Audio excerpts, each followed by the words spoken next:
नमस्कार दोस्तों। हम आपके लिए गणेश जी महाराज और एक बुढ़िया की कहानी लेकर आए हैं।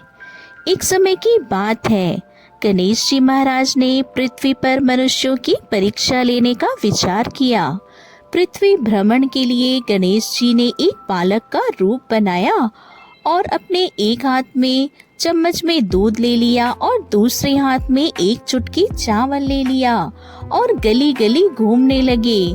साथ ही साथ आवाज लगाते जा रहे थे कि कोई इन चावल और दूध से मेरे लिए खीर बना दो, कोई इन चावल और दूध से मेरी खीर बना दो।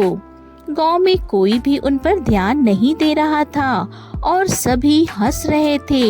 नासमझ बालक, चम्मच भर दूध और एक चुटकी चावल से खीर भला कैसे बन सकती है। गणेश जी एक गांव से दूसरे गांव घूमते रहे,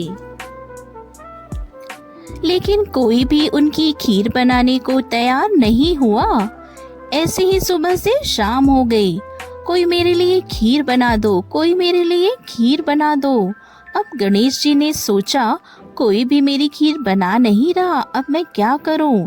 तभी वहाँ एक बुढ़िया अपनी झोपड़ी के बाहर बैठी थी। वह गणेश जी को देखकर बोली, बेटा ला, तेरी खीर का सामान मुझे दे दे, तेरी खीर मैं बनाती हूँ। गणेश जी बोले, माई, तुम्हारे घर में जो सबसे बड़ा बर्तन हो वह खीर बनाने के लिए ले आओ। बुढ़िया माई ने सोचा, बच्चे का मन रखने के लिए सबसे बड़ा बर्तन ले आती हूँ। बुढ़िया माई घर का सबसे बड़ा बर्तन लेकर बाहर आई। गणेश जी ने चम्मच से दूध और चुटकी से चावल डालना शुरू किया। तब बुढ़िया माई के आश्चर्य की कोई सीमा नहीं रही। यह क्या चमत्कार है, कुछ समझ नहीं आ रहा। देखते ही देखते पतीला दूध से भर गया। बुढ़िया माई ने उस पतीले को चूल्हे पर चढ़ाकर खीर बनाना शुरू कर दिया।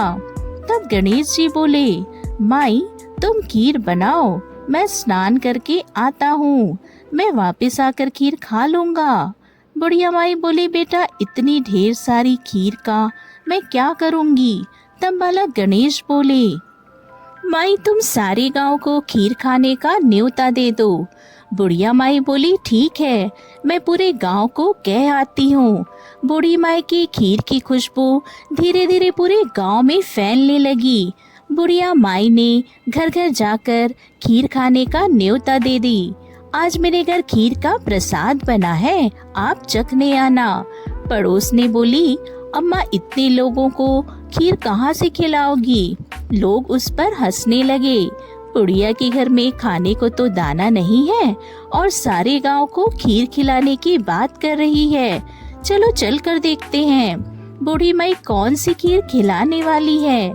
धीरे धीरे लोग बुढ़िया माई के घर आने लगे। देखते ही देखते गांव इकट्ठा हो गया। जब बूढ़ी माई की बहू को इस दावत की बात का पता चला तो वह रसोई पहुंची और खीर से भरा पतीला देखकर उसके मुंह में पानी आ गया। वह सोचने लगी, इस पतीले की खीर सारे गांव में बटी तो मेरे लिए तो कुछ भी नहीं बचेगा। ऐसा सोचकर बुढ़िया माई की बहू ने एक कटोरी में खीर निकाली और दरवाजे के पीछे बैठकर खीर खाने की तैयारी करने लगी और खाने से पहले बोली, गणपति जी भोग स्वीकार करें। ऐसा कहकर वह खीर खाने लगी। बुढ़िया माई की बहू के लगाए इस भोग से गणेश जी प्रसन्न हो गए। जब बालक गणेश स्नान करके वापस आए तो बुढ़िया माई बोली, बेटा तुम स्नान करके आ गए हो, आओ तुम्हें खीर परोस दूं। तब बाल गणेश बोले, माई, मेरा पेट तो खीर से भर गया।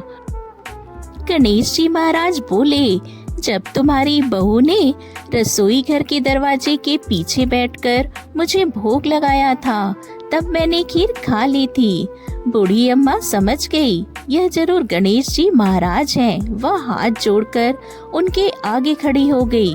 गणेश जी महाराज बोले, बूढ़ी माई, तुम भी खीर खाओ, अपने परिवार को खिलाओ, पूरे गांव को खीर खिलाओ और उसके बाद बची हुई खीर को 4 पतीले में रखकर अपने घर के चारों कोनों में रख देना।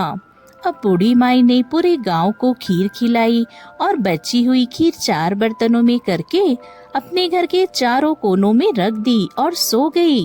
जब वह सुबह उठी तो उसके आश्चर्य की कोई सीमा नहीं थी। हे गजानन भगवान, यह मैं क्या देख रही हूँ? पतीलों में खीर के स्थान पर हीरे मोती जवाहरात भरे हैं। हे विघ्नहर्ता, आपने मुझ पर बड़ी कृपा करी है। बूढ़ी माई को अपनी दयालुता का फल प्राप्त हुआ। उसकी सारी दरिद्रता दूर हो गई। गणेश जी महाराज, जैसी कृपा आपने बूढ़ी माँ पर की, वैसी ही इस कहानी को कहते सुनते हुंकारा भरते सब पर करिएगा।